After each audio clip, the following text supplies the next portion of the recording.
Hello guys, कैसे हैं आप? उम्मीद करते हैं आप सब खैरियत से होंगे, खुश होंगे। देखने जा रहे हैं नेक्स्ट पार्ट, तो करते हैं स्टार्ट।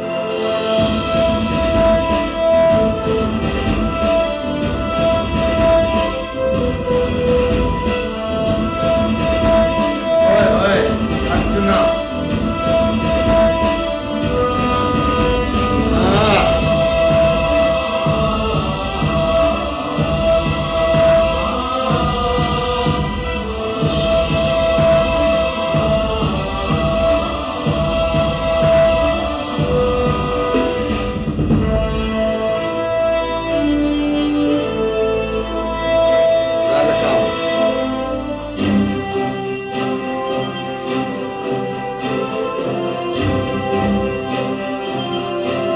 बाबा जी पहुंच गए हैं भाई मैदान में।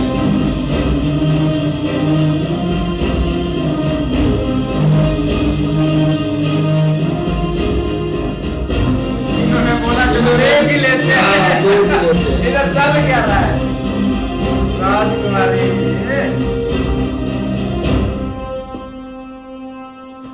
आगे हमें हाँ, जिसके भाग्य में भिक्षा होती है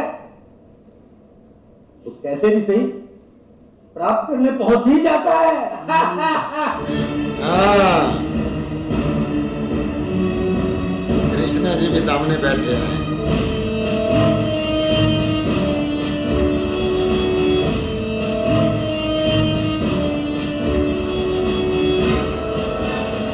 महाराज ध्रुपद, कोई नहीं है जो आपकी इस प्रतियोगिता में भाग लेने के लिए खड़ा हो। होगा खड़ा, होगा। कोई राजकुमार, कोई राजा, किसी को भाग लेना है इस स्वयंवर नाम की छलना में।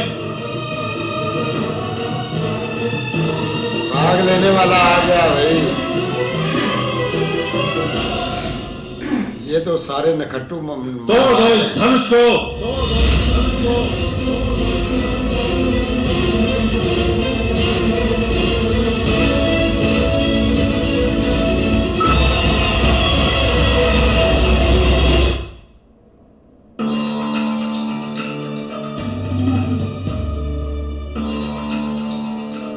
समाप्त कर दो इस लक्ष्य को महाराज ध्रुपद, और आपकी इस अहंकारी पुत्री को इस राजभवन के किसी कोने में बंदी बना दो सदा के लिए। बोलो राजकुमार। आराम से उसने कृष्णा जी ने बोला सब्र करो, इसका जवाब मैं देता हूँ।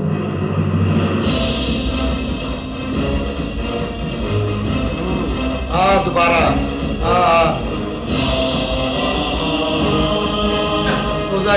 सब्र करो, इनको आने दो। ये उठा ही नहीं पाएगा जो तोड़ने आ रहा है। हाँ, ये उठा नहीं ये पाएगा। उठा ही नहीं पाएगा। ये भी बात है। इसका इधर काम हो जाना है बस।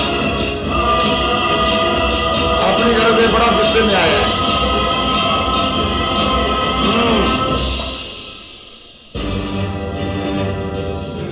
तोड़ो भाई, ताकत है इसको तोड़ने की। तोड़ने आया है। हाँ, उठा उठा इसको।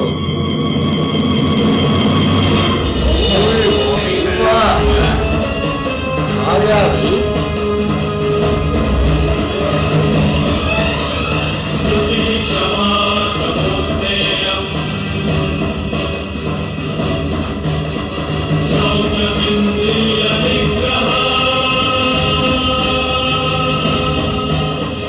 अब तोड़ने लगा।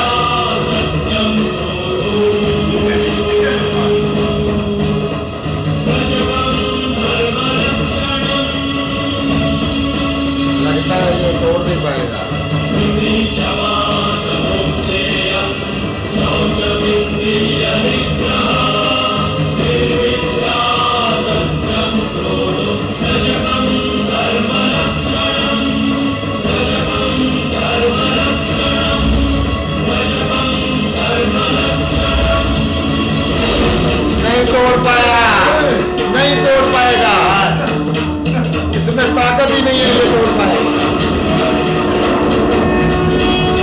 अपनी बेइज्जती खुद करवा ली इसने बंदे ने,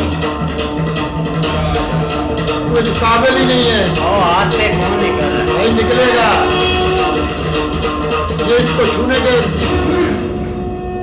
काबिल ही नहीं है।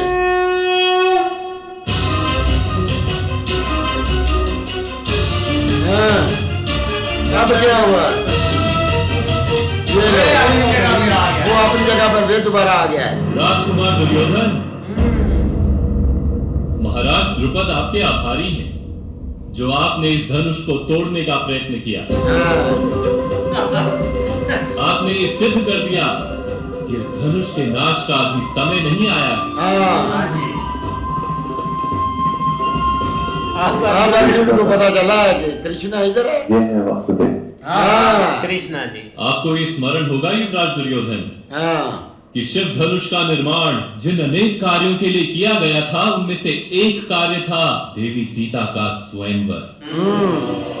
वो कार्य पूर्ण हुआ, उसी के पश्चात वो धनुष टूट पाया था। ये चमत्कारी धनुष आपके अतुल बाहुबल से भी नहीं टूटा, इसका केवल एक ही अर्थ हो सकता है। इस प्रतियोगिता को जीतने वाला कोई शक्तिमान अब भी इस रंग मंडप में उपस्थित है। अब देखा है एक दूसरे इधर ऐसे। आ जाओ भैया,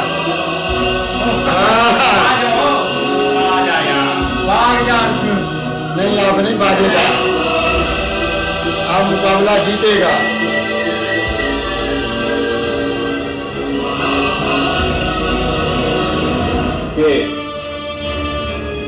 मैं आपसे विनती करता हूँ युवराज दुर्योधन कि स्वयंवर को पूर्ण होने की अनुमति दीजिए। हाँ, नहीं तो इधर बेइज्जत हो जाएगा। और वापस जाओ, चल मूर्ख बच्ची, मम्मी के पास बैठ जाकर। पुण्य ने बताया हुआ है कि कृष्ण से बच के।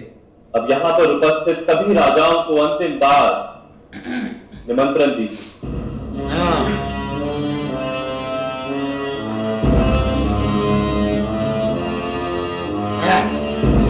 क्या बात है?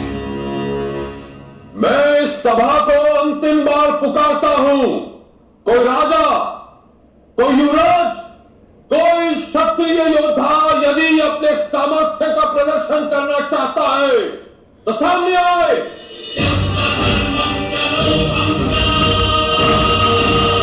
कृष्णा जी की नजर अर्जुन पे ही है। तो आजा यार, हम भी वेट कर रहे हैं 4 दिन से। तो भाई वो राजा तो फारग है, वो तो अपना सारा कुछ जोर लगा बैठे हैं। अब राजकुमार को दे भाई मौका। कृष्णा जी जो अर्जुन भी देख रहा है, कृष्णा जी अगर आवाज देंगे तो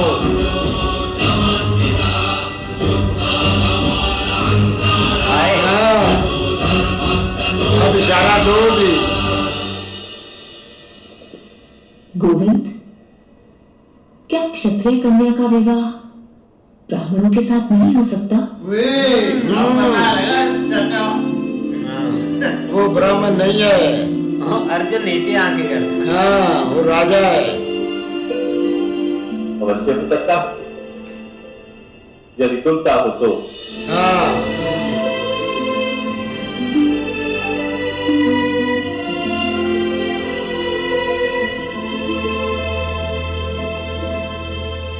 हाँ गोविंद, आप ब्राह्मणों को निमंत्रण दीजिए।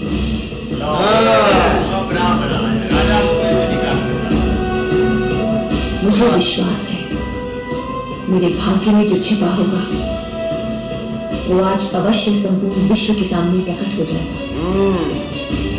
जो छुपा हुआ है, छुपा हुआ तो वही है भाई।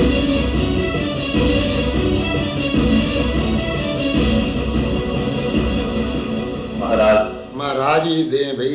शास्त्रों में कहा गया है, जब क्षत्रियों की शक्ति की मर्यादा आ जाए, जब शास्त्र तेज का प्रकाश पर्याप्त ना, तब उस तेज को ब्राह्मणों में ढूंढना चाहिए। हाँ, द्रुपद को नहीं समझ आई ये मामला क्या लग गया है। रुचि के साथ किया गया था, ये हम सभी जानते हैं महाराज। तभी सभी ब्राह्मणों को इस प्रतियोगिता में भाग लेने का निमंत्रण दीजिए। ये चीज बहुत शॉक करने वाली है। भाई वो उसका भी हिसाब ख्याल रखना है ना, उसको अभी शो नहीं करना। किंतु वासुदेव, मेरी पुत्री राजरानी बनने के लिए जन्मी, किसी ब्राह्मण के घर जाकर भिक्षा मांगकर किस प्रकार जी सकती है? तो भाई वो राजा ही है। कल जब भूमि में दब जाता है, चार बंदे बैठे भूमि चीर कर वृक्ष बनता है। आपकी पुत्री यदि रानी बनने के लिए जन्मी है तो कदाचित किसी ब्राह्मण को राजा बना दे।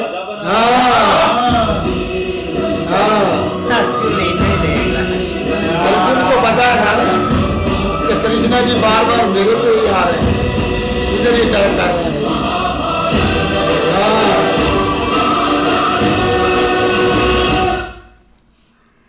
लो भाई, जो दुर्योधन ने अपनी बेइज्जती करवानी थी भाई, उसको वो करवानी थी, चाहे जो मर्जी हो जाता ना, उसने अपनी करवा लिया है। अब खामोशी के साथ बैठा हुआ है वो। नहीं, ऐसे ही बात है यार, दुर्योधन लेकिन देखा जाए ना तो यार इधर मतलब के बहुत सारे अब मामलात जो है ना वो काफी खराब होते जा रहे हैं, क्योंकि अब ये डायरेक्ट बुला नहीं सकते अर्जुन को, और मतलब के किसी के तरीके से ही चीजें करनी पड़ेगी।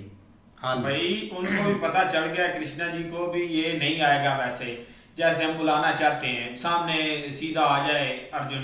पर जो है जो दूसरी महारानी, उसने एक तरकीब सोची है कि ब्राह्मणों को आप ना दें, निमंत्रण दें कि वो ये ना कार्यक्रम जो है ना ये पूरा करें।